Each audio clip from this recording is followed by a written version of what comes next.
Yes. See now, in this class I am going to explain about magnetic field intensity. In the last class I have already discussed about the magnetic flux. See, the magnetic flux you already know. So how can you define the magnetic flux? Suppose if you take a permanent magnet, just try to take the permanent magnet which are having north pole and south pole. From the properties of field lines, the magnetic field lines completing their path from north to south pole from the outside of the magnet, and it completely path from south to north inside the magnet, like this. So these are the magnetic field lines which are experimentally determined. Okay. Now see, for this left side also having the same field lines,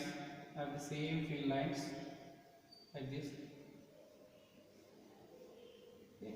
These are the magnetic field lines. Okay.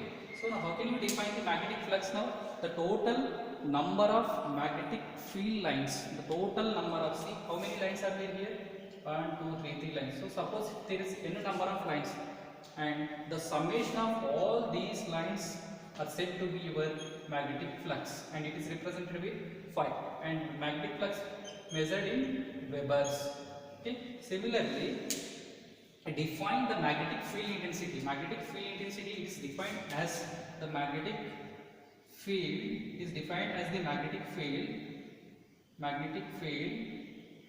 at any point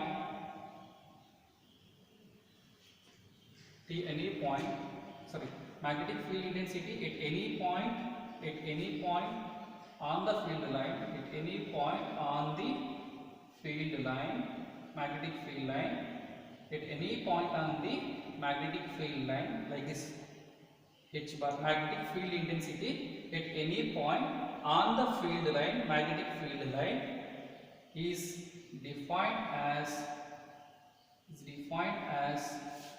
the force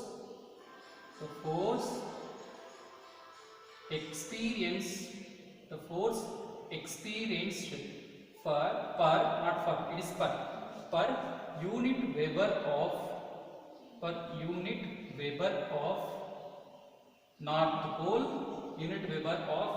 north pole, or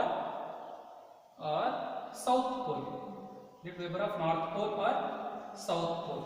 So it is analogous to electric field intensity in electrostatic. How can you define it? So there is a positive charge and electric field lines are radially distributed around that charge, like this. Okay. Now see the field intensity at any point on the field line. So suppose if you consider a point here, so where the force exerted per unit charge is defined as your electric field intensity. Similarly, the magnetic field intensity is also defined at any point on the magnetic field line. It is also the, suppose if you take a point here, so here if you want to calculate the magnetic field intensity, it is also the force exerted per this unit Weber of north pole or unit Weber of south pole. So what are the units for magnetic field intensity now? So it is represented with what? H bar, and the units of magnetic field intensity is ampere per meter. What are the units of electric field intensity? It is Newton per coulomb or volt per meter. Volt per meter are the units of electric field intensity, and ampere per meter are the units of electric field intensity. Now we have another definition here, that is magnetic flux density. This is the last definition. Magnetic flux density.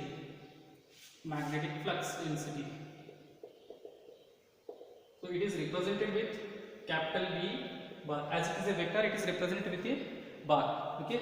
Now how can you define this magnetic flux density now? So similarly, just take a magnet here.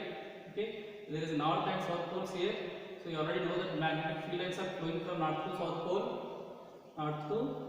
pole, like this. Okay. North to south pole. These are the magnetic field lines. Now to define your magnetic flux density, just take a unit surface area which is perpendicular to the place your unit surface area perpendicular to the magnetic field lines, so that it indicates the normal direction, and it is represented with a unit vector. And consider the differential surface area is ds bar. So ds is equal to, or ds bar is equal to, magnitude is ds and unit vector is an bar. Okay. Now see what are the summation of free lines? It is magnetic flux. As we have considered the differential surface area, the amount of flux, how much amount of flux is passed through the differential surface area, it is d phi. Now the magnetic flux density is defined as the ratio of magnetic flux to differential surface area, or we can also define the magnetic flux density like this. It is the flux. First of all, I am writing the definition here. It is definition. It is the flux. It is the flux passing through unit surface area. Flux passing through unit surface area when the surface is held normal to it. Normal to it means what? Flux direction. So based on these lines, how can you write the mathematical expression now? It is d phi by, it is not d, it is d phi by ds into an bar.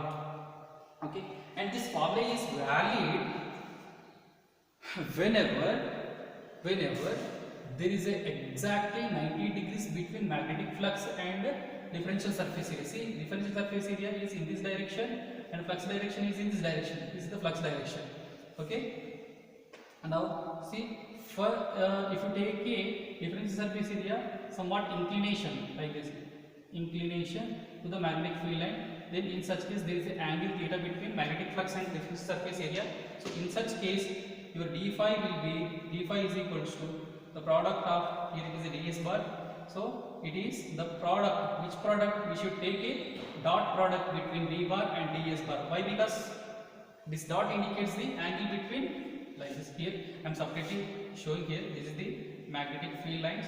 Okay. So initially I took the differential surface area 90 degrees to the field lines. But suppose if this differential surface area will be like this, that means it is not exactly 90 degrees to the field lines. It is having some angle theta. So to represent that angle theta, we are using the dot product. Okay. So now if you do the integration on both sides, so with respect to the surface, you will get phi is equals to surface integration of b bar dot ds bar. Surface integration of b bar dot ds bar. This is in the relation between magnetic flux and magnetic flux density. Okay. Now see here. Suppose, see, this is the expression for magnetic flux and flux density. Suppose if you take this entire arrangement in the closed surface area, this is my closed surface area. Let us consider the closed surface area is S. Okay. Now tell me which how much amount of magnetic flux is coming outwards from this closed surface area? No, all the magnetic flux resides inside the closed surface area. So the flux which is coming outwards to the closed surface area is S. What is flux now? What is the relation between flux and flux density? It is b bar dot ds bar. Surface integration is equals to 0. Okay. So now if you apply divergence theorem here, divergence theorem. So how divergence theorem? According to divergence theorem, surface integration can be converted into volume integration. So it is volume and del dot b bar into dv equals to 0. So 0 also integration. Now, so if you remove the integration on both sides, you will get del dot b bar is equal to 0, and this equation is called as your point form of, this equation is called as point form of Gauss law for magnetostatics. Whereas point form of Gauss law for electrostatics is what? It is del dot d bar is equal to rho v. Observe that del dot d bar is equal to rho v is the point form of Gauss law in electrostatics. Okay. Del dot d bar is equal to 0 is the point form of Gauss law in magnetostatics. Divergence of diverging. Is there any magnetic flux is diverging at this point? No. All the flux is inside the closed surface area, so that's why it is 0. But if you take a positive charge here, the flux is radially coming outwards to the closed surface area. How much amount of flux is coming radially outwards to this closed surface area here? It is depending upon the volume charge density. So that's why del dot d bar is equal to rho v in electrostatics. But in magnetostatics it is 0. And this point form of Gauss law is also called as Maxwell's second equation. Maxwell's second equation. What is the Maxwell's first equation? Now I will write summary here. So all of you observe here. Up to now we got 2 point forms now. See, del dot d bar equals to rho v. It is the point form of Gauss law for electrostatics, or it is also called as Maxwell's first equation. Maxwell's first equation. And we have second one in the point form, that is del dot d bar is equal to 0. This is point form of, this is also Gauss law, point form of Gauss law for magnetostatics. Magnetostatics, or Maxwell's second equation. And we have one more law. So these two are related to divergence. One more is del cross H bar is equal to J bar. This is point form of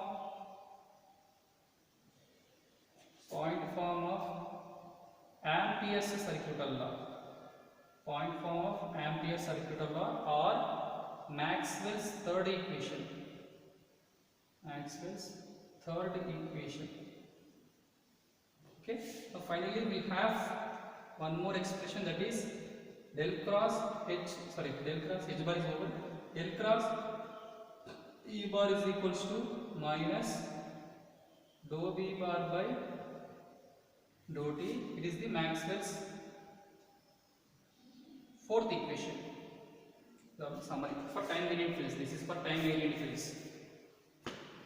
Okay. For time invariant fields it is 0. Okay. Now thank you.